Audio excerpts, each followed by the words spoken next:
You know why you can't find your keys? It's not because you're scattered. It's not because you're forgetful. And it's not because you need a better system. It is because you were never actually there to begin with, where you put them down. You were literally disassociated. And your body was in the room, but you, the part of you that's present, that's aware, that's actually living, you were somewhere else entirely, swept up in whatever the next urgent thing was, already in what I like to call the vortex. And this is not a productivity problem. This is essentially what survival mode is. It's functioning survival mode. And today I want to talk about what it actually feels like from the inside. Because most of us that have been living with this for so long, we might have given it another name. And I really think that this type of conversation is one that so many are living with. So, what does survival mode actually feel like? Okay, because let's identify that out of the gate here. So, for me, and again, every body is different. Every body is going to feel different. For me, I know when I'm going into survival mode, I get a drop in my stomach.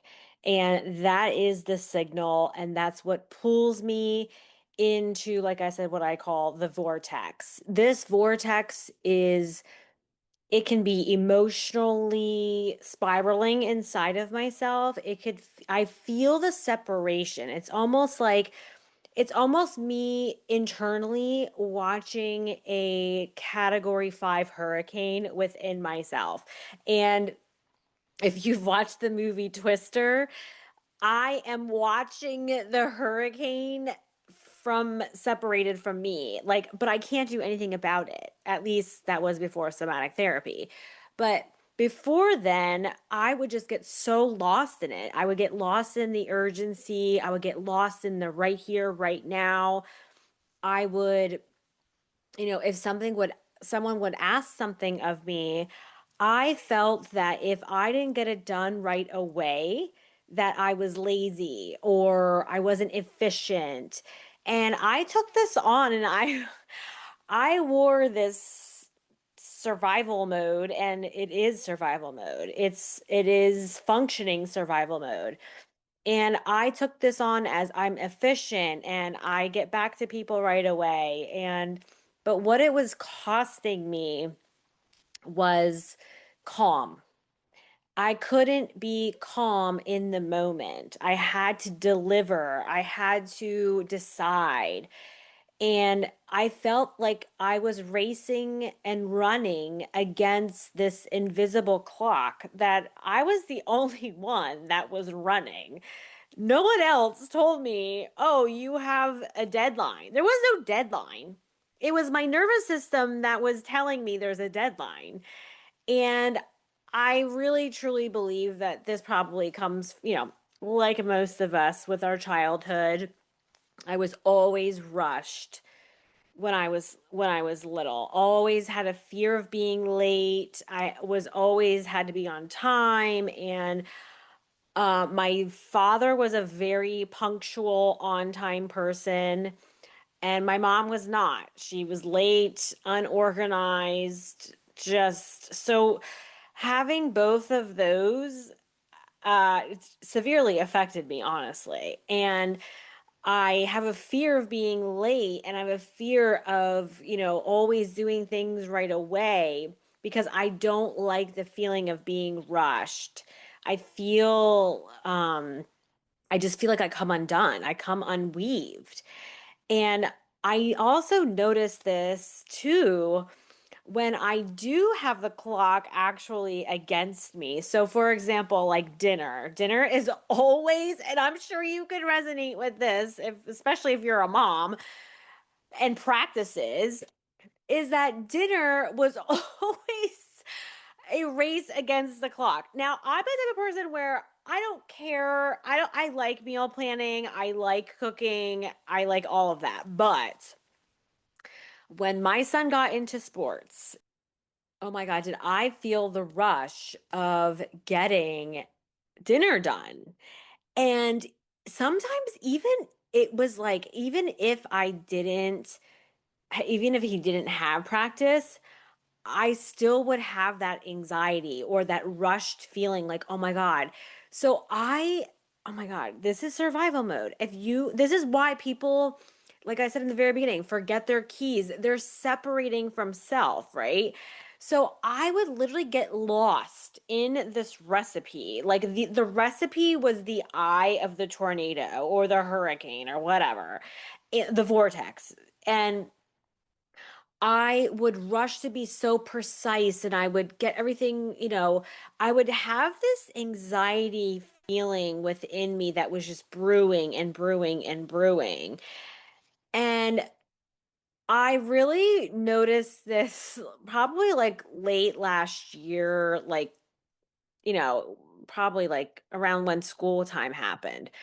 And because I was rushing because sports was happening and back to school was I was on a time frame. Like the summer was over, relaxation was gone, and I'm back on this grid, this time frame.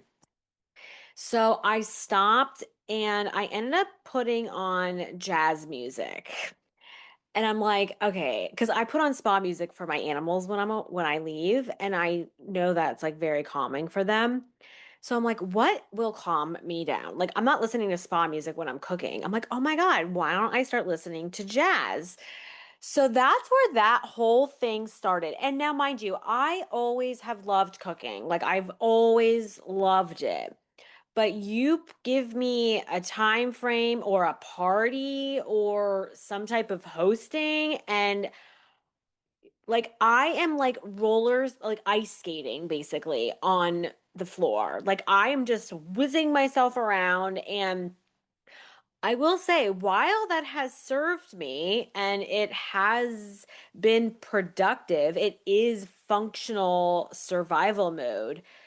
But it's I was so stressed out. Like it wasn't enjoyable. It wasn't enjoyable for anyone to be around me. Everyone's like, "Whoa, like step away." Even though I wasn't yelling, I wasn't but you could feel it. You could feel the magnitude of my stress. I'm sure I wore it on my face and I was like locked in on whatever it is I was making or doing or preparing.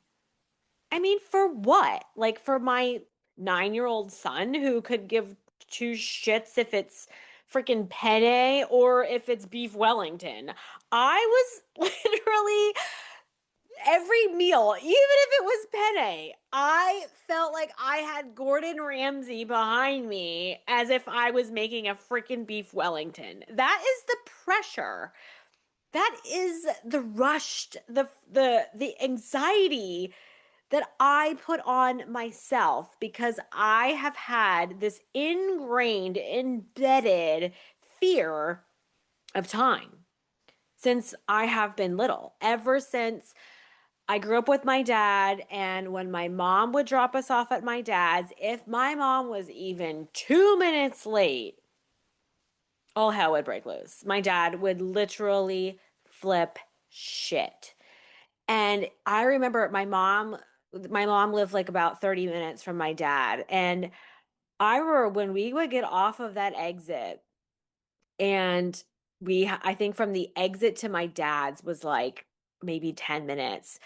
I would be an absolute nightmare inside of myself. Like I would never express this. I mean, I do think I probably cried sometimes if I knew she was late.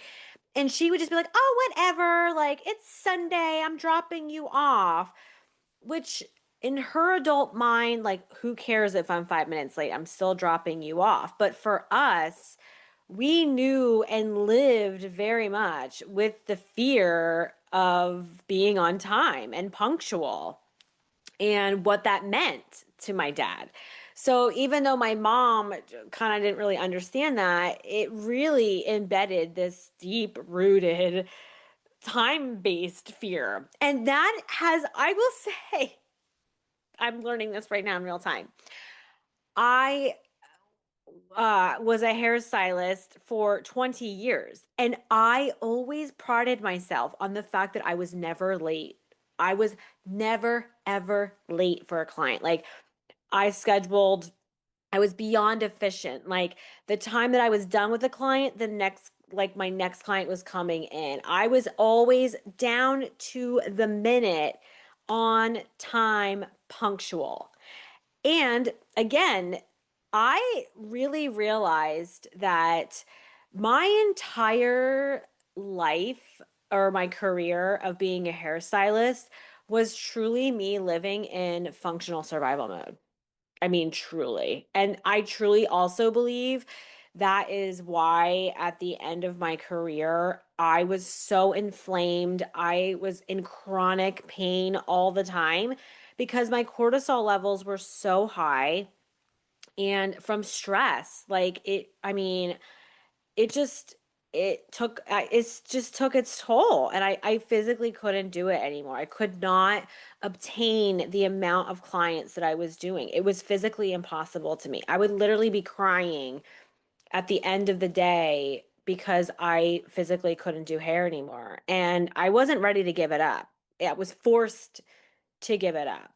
And that was a really dark, devastating time for myself. But after I have, really slowed down and, walked away from that business, I haven't owned the salon now literally for a year.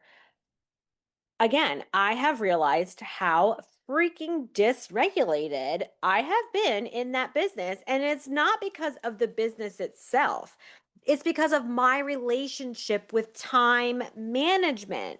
And I always felt I was racing against the clock. I had to be as efficient. Now, while this made me very successful, but it also destroyed me on the inside.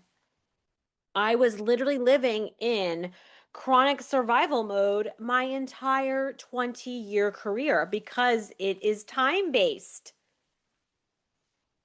I just figured that out today, actually, just in this moment. I literally just put that together. Again, like, you know why, but you sometimes don't fully understand it until I actually started explaining this. And I'm like, oh my God, something clicked about my previous career in doing hair, and that it was time based, because I would get that same, just like I discussed earlier, that same familiar type of anxiety and rush and adrenaline that I got from doing hair, that I also got from cooking, because again, it's time based. It's a rush against the clock. I have to produce something in a window of time, whether it be penne pasta or a full highlight of balayage.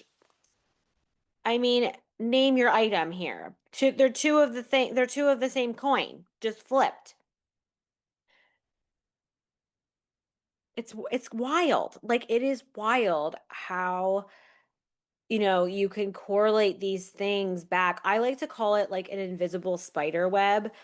And if you continue to watch these types of, videos and podcasts and stuff like that that I produce, you're going to hear this more than once. And it's something that I relate to very often with my clients, is that I like to kind of think of the things that happen in our life that are trauma based. I like to think of them as little, this is going to maybe be weird, but this is how my brain works. And this is how I am able to describe this to clients, for them to understand, is I look at every little trauma piece as a little spider.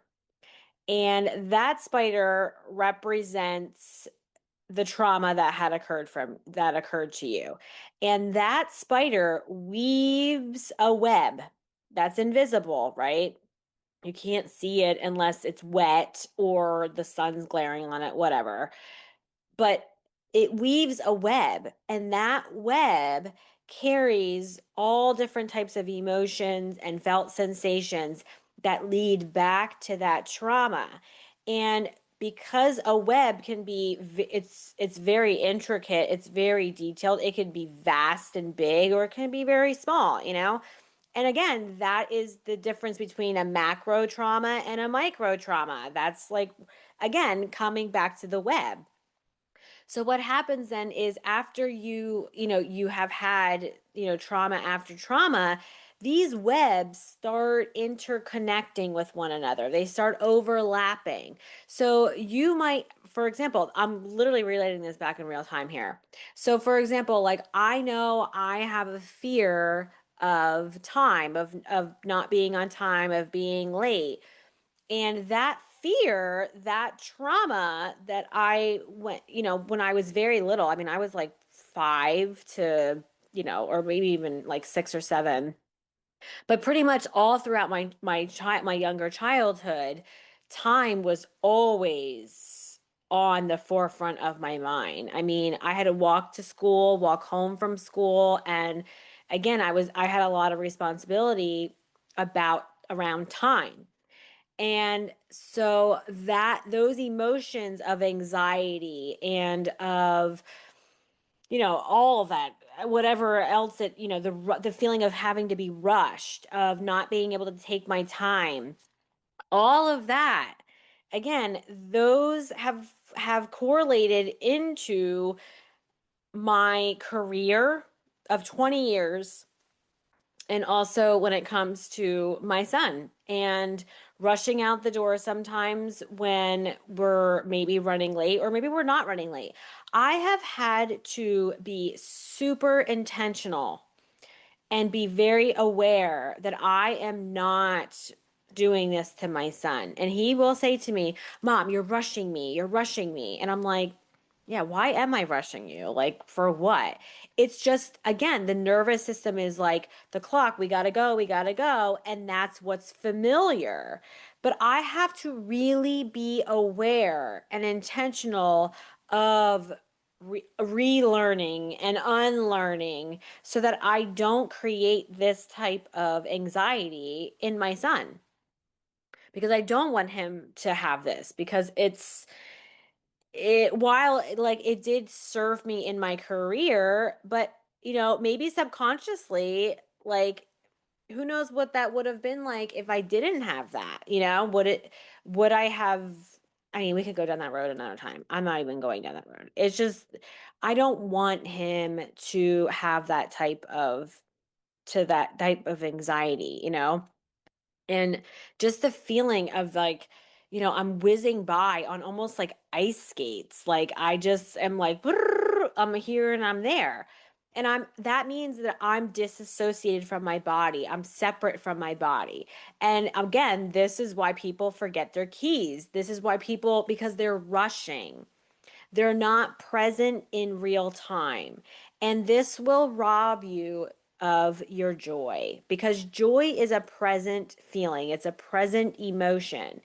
And a lot of people can't and don't experience joy when they are in chronic survival mode, because they're either in the past or they're predicting the future. They can't be in the present. And when you are present, you are aware, this is where I'm putting my keys. You're in it. You're right there. You're within that, I guess you could say, that container. You understand, where you're doing and what you're doing. So it's, we can look at it as perfectionism. We can look at it as saying I'm efficient, whatever personality trait you want to slap on it, either way, to make yourself feel better, because I've done that forever. It's chronic survival mode. That's what it is. It is chronic survival mode. It's going to rob you of your peace and of your calm. And, we can even, if you want, we can even like look through each of them. It's like being a multitasker, or saying I'm driven, or I work well under pressure. I'm low maintenance, I'm independent. It's all the same thing. It's all survival mode. It's all you being fighter activated. You're fighting against something. You're fighting against time. You're fighting to complete a task. The urgency is what's keeping you going, which gets you to the finish line.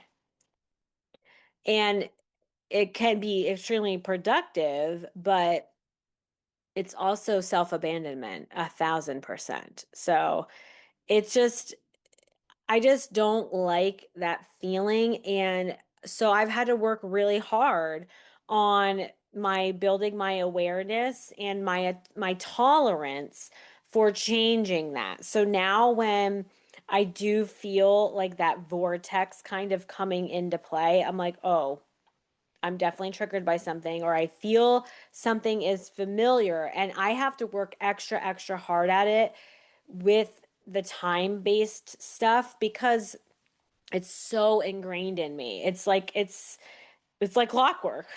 No pun intended, but yeah, it literally has become like clockwork to me. That rush and that feeling, it's just something I've grown so used to and quite frankly numb to because it's what I've done in my career for so long. And I've allowed myself to feel like that because it's what I thought was normal because I was raised that way. I thought it was normal, and my nervous system responded to that familiarity, which is what we talked about in the very beginning of this segment is my body was felt somewhat safe, if you will, even though I was completely destroyed. I mean, I will be honest with you. Let me just tell you this.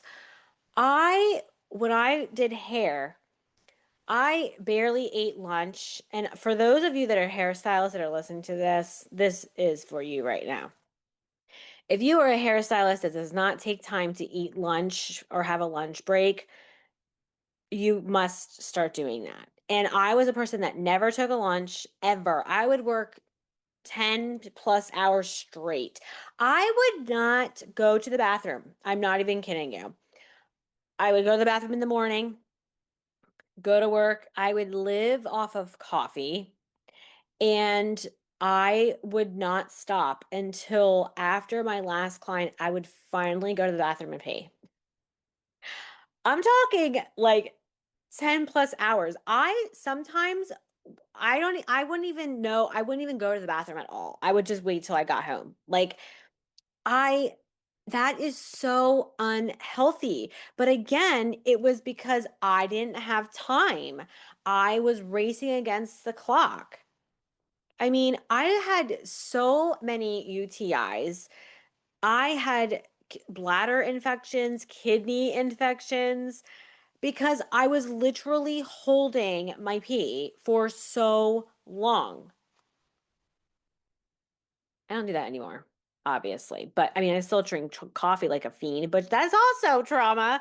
Either way, but we're not talking about that right now. But this is again like what this time wound really has what it's done to me and what it's produced in my life. I mean, it's absolutely and that's just one thing. And you know, like I said, it looks on the outside, it looks good. It looks on paper, it looks good, but internally it was destroying me. And for a very long time, but I didn't recognize it and I didn't want to stop it because I didn't think anything was wrong with it. And it wasn't until I learned to slow down, I learned to just chill. That's where I was like, oh, okay, this is nice. And that's why, too, when it comes to like social media, I cannot make TikToks and or reels anymore. I can't do it because I can't, I can no longer race against the clock. Like if I see, you know, the time that I have like a 3 minute countdown or a 60-second countdown, I freeze. I literally cannot talk. I cannot get out what I'm going to say because I have worked so hard over the last like year, really year and a half on this that now I cannot make a timed content of material. It literally, I can't do it. I go into survival mode now doing that. And that's why I feel like YouTube and, podcasts and things have really worked for me now is because it's long form content.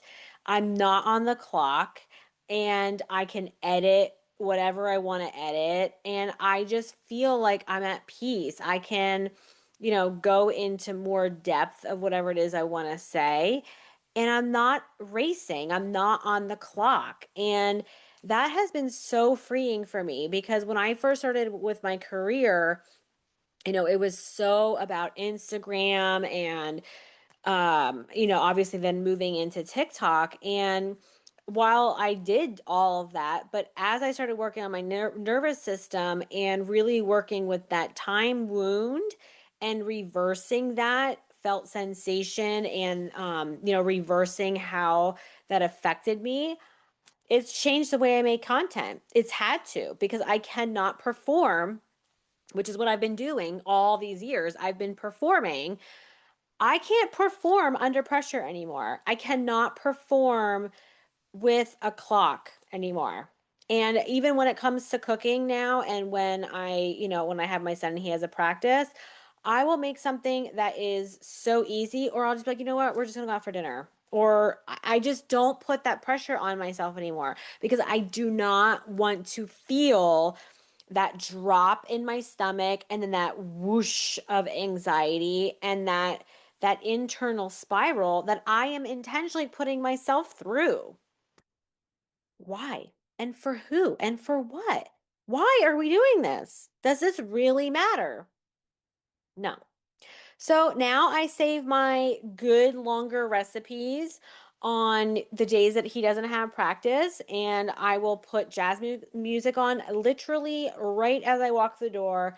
I will light a candle or light an incense, and I just chill.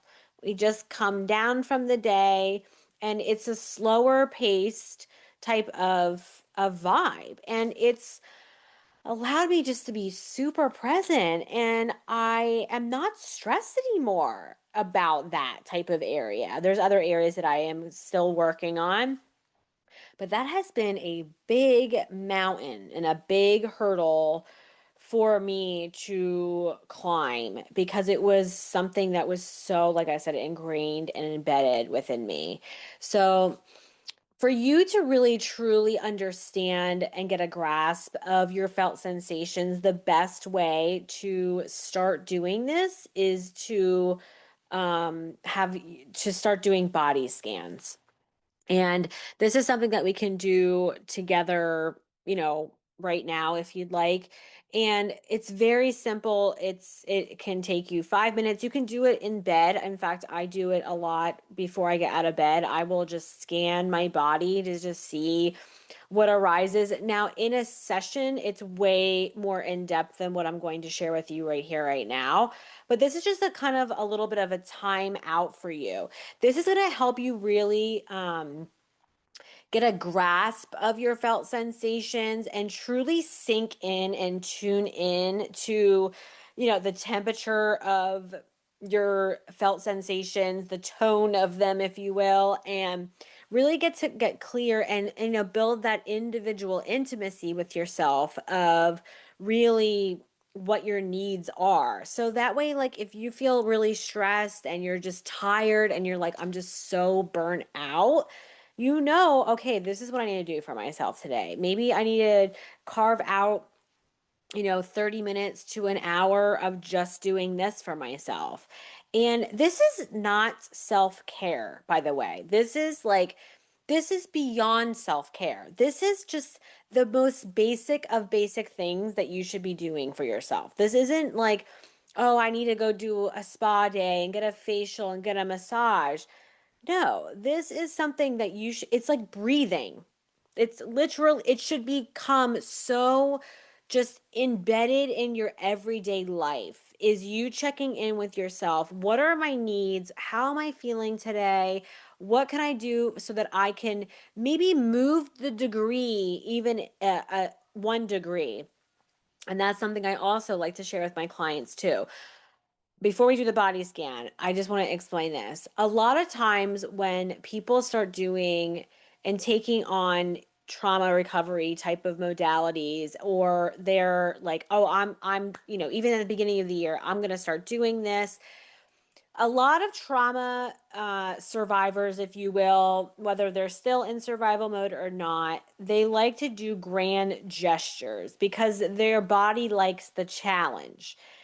And I will say that sometimes you're biting off too big of a chew, and you're literally preparing yourself to fail. Not that you're not going, it's just too much. And why I'm saying this is it may not be that you are failing as a person, but your nervous system's capacity to withhold such a large change or shift, it's going to go into survival mode. So, what I like to share with people and tell people is ice is frozen.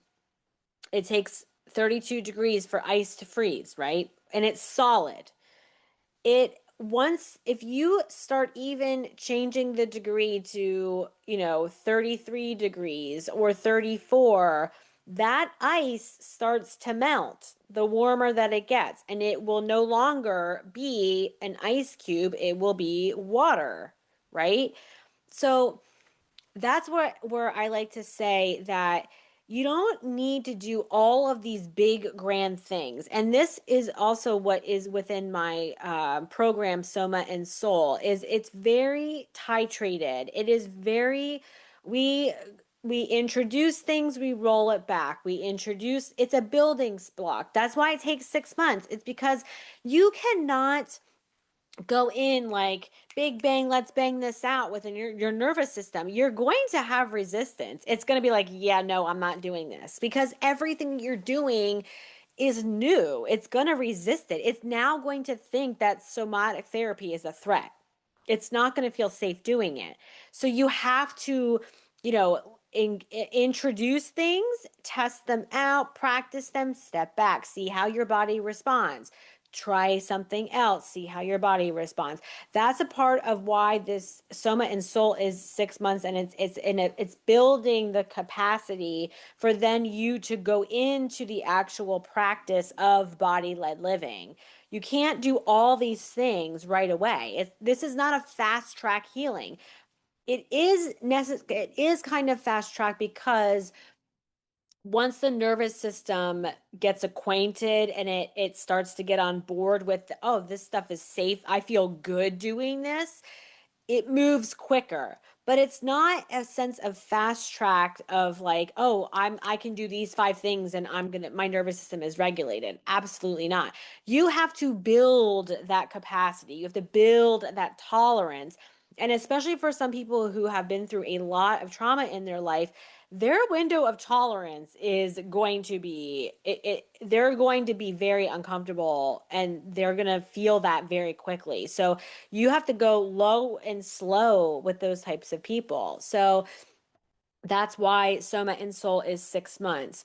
But with that being said, when you are introducing all of these new things, your body, it might not react positively to it.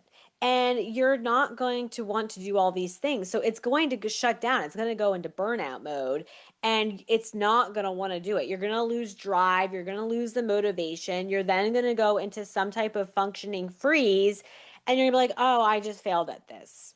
You are not failing. Your nervous system is failing.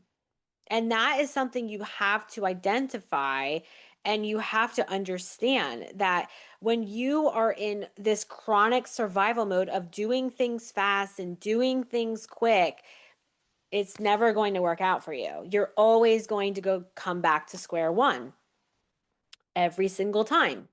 And it's not until you learn the pace that safety equals slow and slow equals safety, will your nervous system and yourself, you got to come together and understand that we walk at this pace. We're no longer running.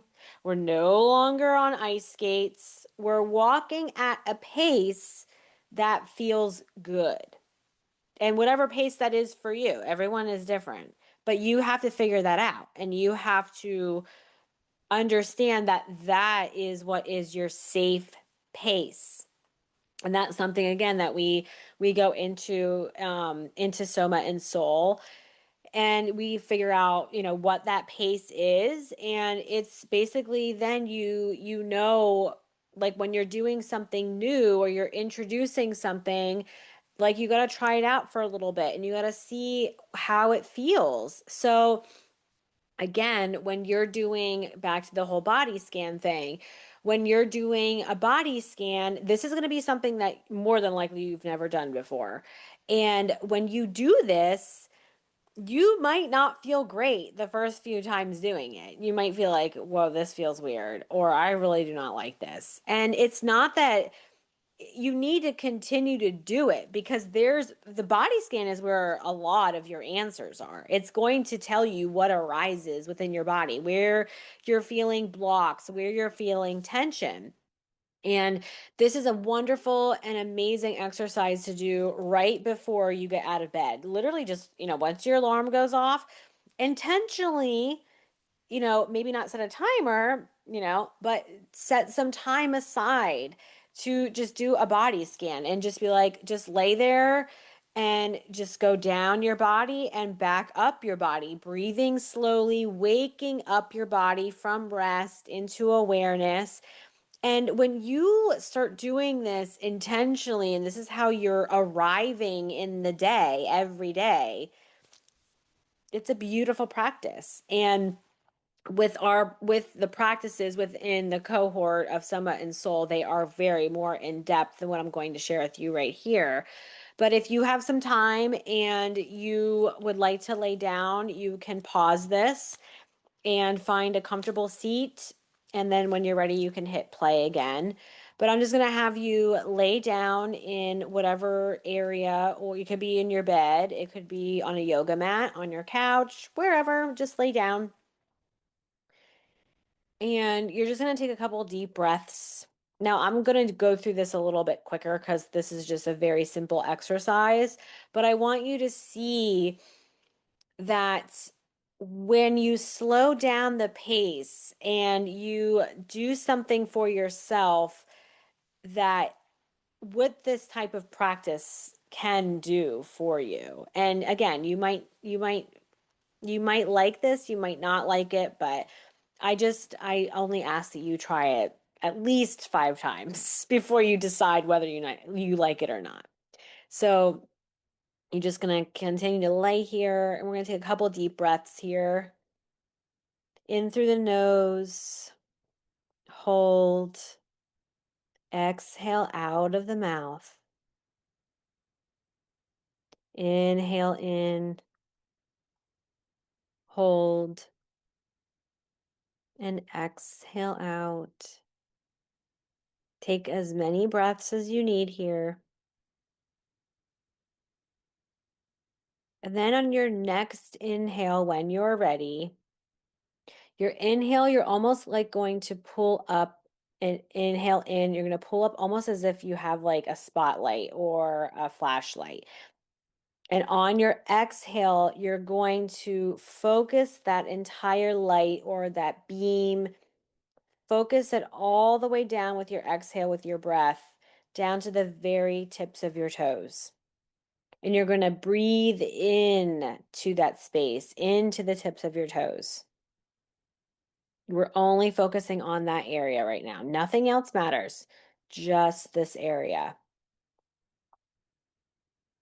Inhale in. And now we're going to move your light over to your ankles. In the hold, exhale out. We're only on your ankle area. Inhale in, exhale out, just breathing into this space. Next inhale, you're going to move your light to your shins, the back of your calves. Exhale out into that space. Give it life. Breathe into it. And just take notice, get curious. How do your shins or your calves feel? Are they tight? Do they feel heavy? Is there any maybe tingling? Just Really just focus on the area that you're in at this time. Next, inhale in.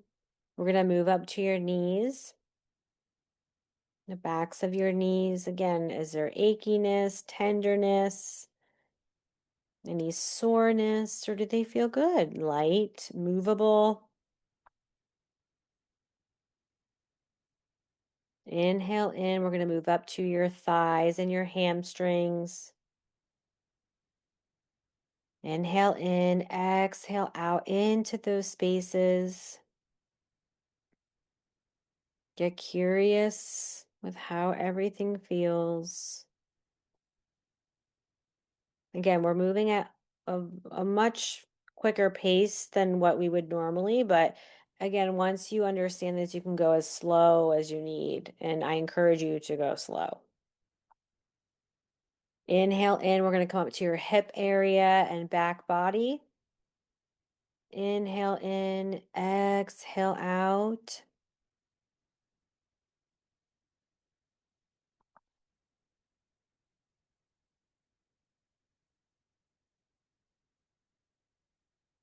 Now we're going to come up to your stomach area and notice if it's tight, if it's neutral. Does it feel dropped? Is, any anxiety here? Breathe into that. Expand your belly.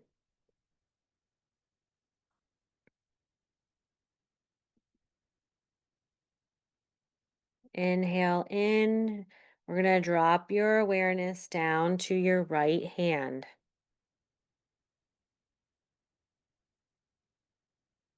And then we're going to move up to your elbow. Inhale in, move up to your right shoulder.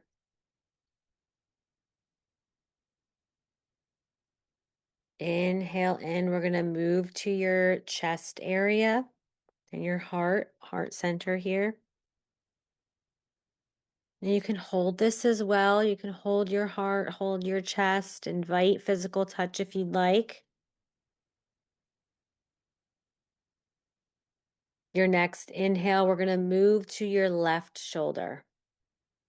Left shoulder blade, back of the shoulder. Your next inhale, we're going to drop down to your left elbow.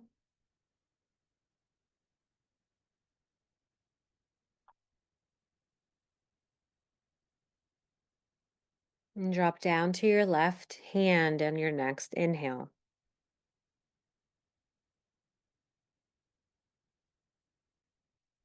And then on your next inhale, you're going to draw your light all the way up to your jaw. Notice if there's any tightness here. If it's sore, you can take your hands and circle around them if you like, counterclockwise and clockwise. Just really open up the jaw. See what feels there. So many people hold so much tension in their jaw. They clench it at night.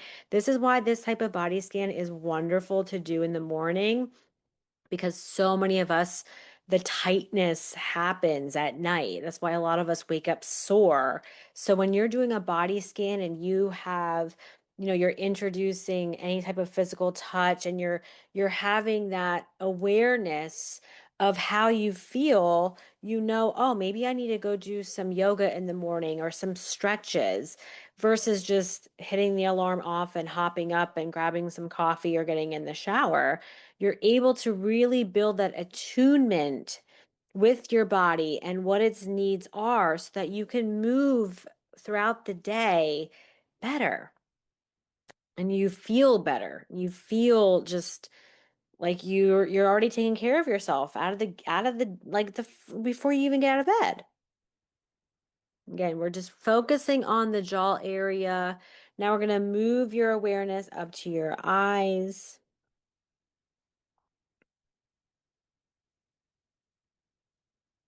And then move your awareness up to the top of your head. Now, normally in a Soma and Soul session, we would continue on with this, but we're going to stop here.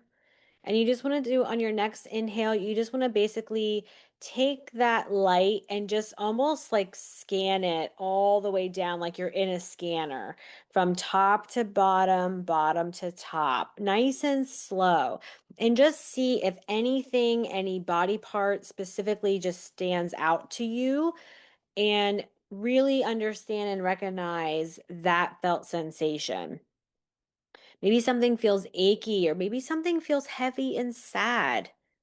Really do like honor that. And if, like, let's say maybe you have grief today, or you're maybe heartbroken, or whatever it is, maybe spend some time with yourself and figure out, what could I do to make myself feel better today? I'm really moving through this right now. How can I show up for myself today because of this body scan is presenting to you? This is a wonderful and effective way to start the day slow, intentional, and this is how we introduce body-led living into Soma and Soul, is by doing a body scan. Again, it is way more slower and in depth than what we're going over today, but today's a little sampling. So the scan that you just did, that is the beginning of coming back to yourself. I mean, just sit with that for a second. You were able to spend this time with just you, building awareness, building that intimacy, listening to what arises, and be able to respond to it. And most of us go our entire lives without even doing this once. Think about that. This is such a just a wonderful and beautiful practice, really. So I just want you to be aware as the day goes on today, as maybe the weeks go on, is think about, like, is survival mode keeping you functional, or is it keeping you absent? And think about the times where when you lost your keys, like, what were you doing? Or what were you not doing? Like, really start to build awareness and that, like, create that a little bit of that self reflection for yourself. And also, too, like, understand, too, like, the work isn't about doing less. It's about being there for what you do. You're present, you're showing up, you're intentionally right here, right now. You're not focused on the to do list, what you need to do for the rest of the day. You're just right here. And that is such a beautiful place to be. It's intentional. And that's what this season 2 is all about. We are walking through this together, awareness first, then regulation, then integration. So, even in the forefront of this episode, it was all about awareness. Like, this is what we're doing, and, building that awareness. Now we're going into, the regulation part and the integration. And a lot of that is just truly, again, just like myself, of checking in with me of, okay, I'm rushing, I'm making dinner like this. And I realized that. So I had to, one, build my awareness of doing what I was doing, and then offer a solution and try different things that worked for me. And so that way I am able to, to do that and be able to live life differently, and one that isn't rushed and having that chronic just angst that I have. So, if you want to go deeper, Soma and Soul founding cohorts right now, the spots are open. The link will be in the description below. So, there's only a few more weeks to enroll in that. So, if that's something, if you really truly want to go deeper with this and you really want to hone in on your awareness and really learn the return method of recognizing, regulating, returning, so that you can get to a place of body led living, this is your chance right now to enroll into Soma and Soul. Again, the link will be at the bottom.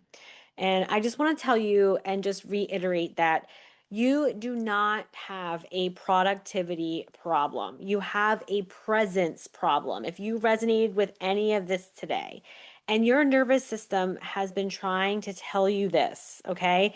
Now is the time to listen because you cannot afford to go the rest of your life. Your body will break down. And that's what happens is the body whispers, it starts talking, and if you continue to ignore and ignore, it will start to scream. And then you do not have a choice anymore. And honestly, that's what happened with me in my career. I had to walk away because my body completely was like, we're done. You're not listening to me. You're not taking some time off. You're not going to the bathroom. You're not barely taking vacations.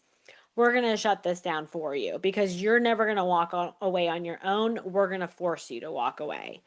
And I had to completely, other circumstances were arising for me to change my career path. But at the end of the day, like, if I wasn't learning somatic therapy, I would not know what I would be doing right now. I mean, I built a 20-year career. I had a business of 15 years. So this is important stuff for you to know. And this is honestly critical for you to know. If you are a person who resonated at all with feeling that vortex and that separation of self, you need Soma and Soul. It is your answer, it is your medicine, it is your solution. And it's here today for you. So take that. If you have any questions, please feel free to reach out. Again, I also offer 30-minute clarity calls or consultation calls, and you can click that in the link below too. And that will, it's not a session, if you will. It's not anything like that, but it's basically for me to see where you are and for you to see if Soma and Soul is something like that for you, or if you want to do private one-on-one sessions, you can also do that as well. So, but yeah, all of that is ready and able for you whenever you feel called and whenever you feel ready. But this is an amazing experience and it's an amazing and incredible program. And I just wish I wish I could teach this at a school because it works. And it's just such a beautiful way to live presently and to really be body led. It's wonderful. It's so freeing. It's liberating. And I just want everyone to feel that way. I really, truly do. So, from the bottom of my heart, thank you so much for listening today. And if you want, you can save this and listen to it again for another body scan that's even more deep. And again, take your time with it. And you can use my voice as a guide, but really develop your own practice with it and sit with each little part longer and breathe into those spaces. All right, it's gonna really help you. Next week is week 3, and we will be basically I'm gonna be probably sharing one of the most personal things I've ever shared publicly before. So yeah, you're gonna want to tune in on that and have a wonderful week. And I'm here if anybody needs anything. If not, I hope that you tune in. Have a wonderful day.